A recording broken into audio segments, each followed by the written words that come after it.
But ask the animals, and they will teach you, or the birds in the sky, and they will tell you.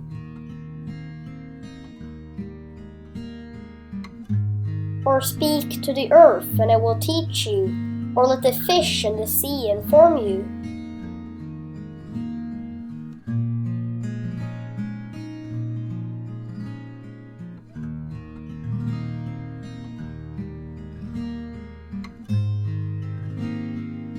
Which of all these does not know that the hand of the Lord has done this?